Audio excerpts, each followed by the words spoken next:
Shalom à tous et à toutes. J'espère que vous allez bien. Alors j'avais vraiment à cœur de vous faire une petite exhortation. En ce beau dimanche, je remercie le Seigneur pour le souffle de vie qui nous a renouvelé en ce jour.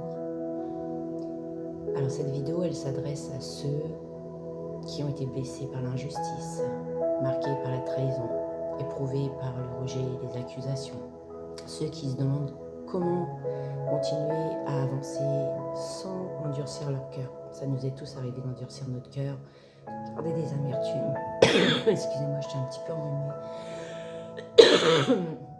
Et ce message, en fait, est un rappel. La guérison n'est pas de la vengeance, mais du chemin que Dieu nous a fait traverser pour transformer nos cœurs. Je ne dis pas qu'il y en a qui ont eu de la vengeance, bien sûr. Moi, j'ai jamais eu à me venger.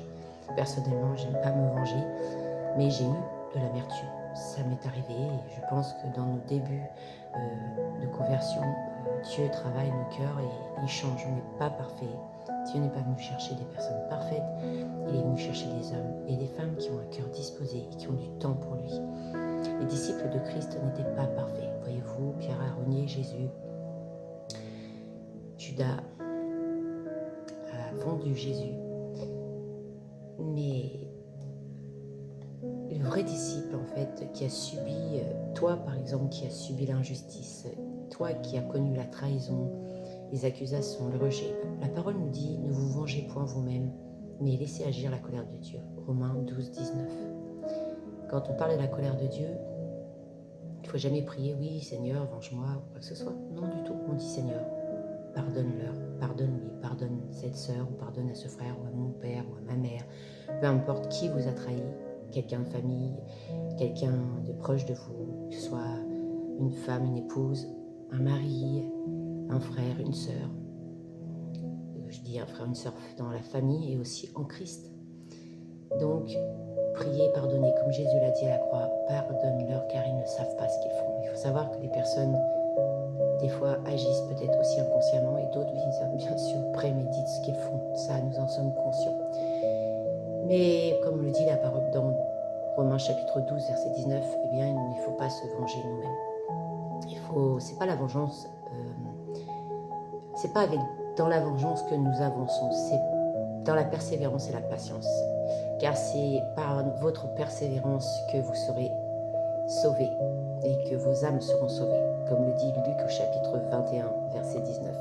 Si nous traversons des épreuves parfois, ce n'est pas pour nous détruire, mais pour nous transformer notre cœur. L'épreuve de notre foi, plus précieuse que l'or périssable, produit la louange, la gloire et l'honneur. 1 Pierre chapitre 1 verset 7. Le pardon n'est pas accepter ce qu'on nous a fait. Attention, le pardon c'est accepter ce que Dieu nous a fait traverser.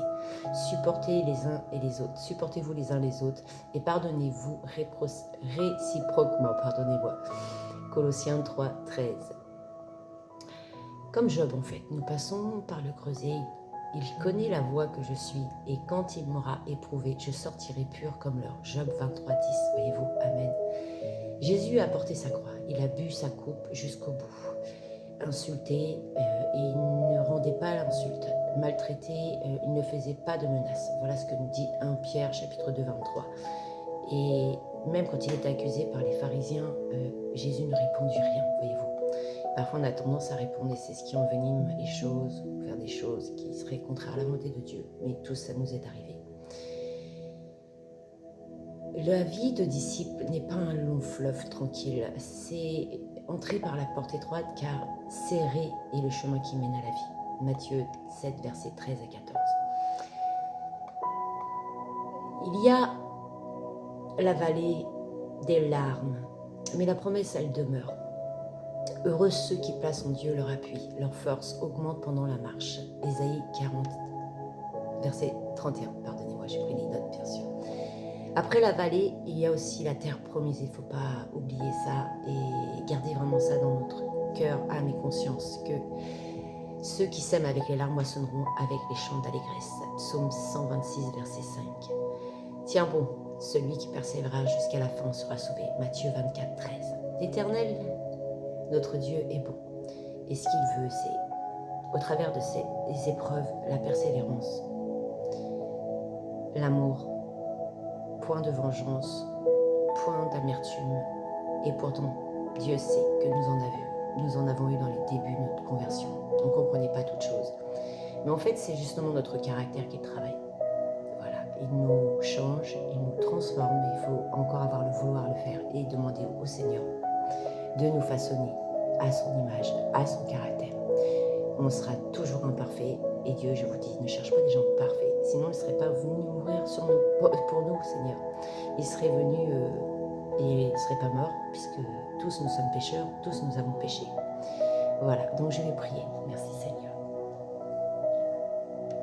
Merci Père éternel, notre Dieu.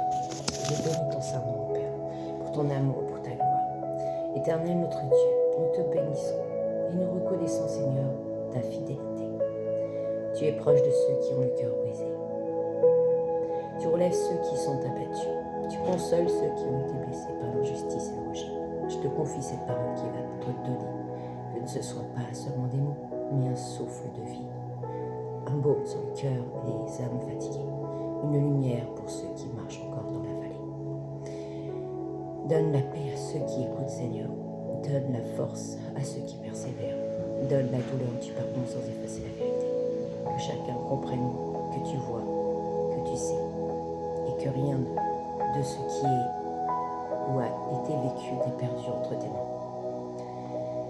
Nous te faisons confiance, Seigneur, car après les larmes, tu promets la joie. Après l'épreuve, tu nous donnes toujours la restauration, Seigneur. Amen. Nous rendons gloire dans la puissance de ton nom, Seigneur. À toi, toute la gloire. Merci, Seigneur. C'est dans le précieux nom de Jésus-Christ que je scelle cette prière. Amen. Voilà, mes frères, mes sœurs, et auditeurs, auditrices, j'espère que ce message fera du baume au cœur de ceux qui en ont besoin, de ceux qui traversent la vallée de Baca, mais qui, n'oubliez pas, au bout, il y a la vallée, la terre de Canaan, pardon, où coule le lait et le miel en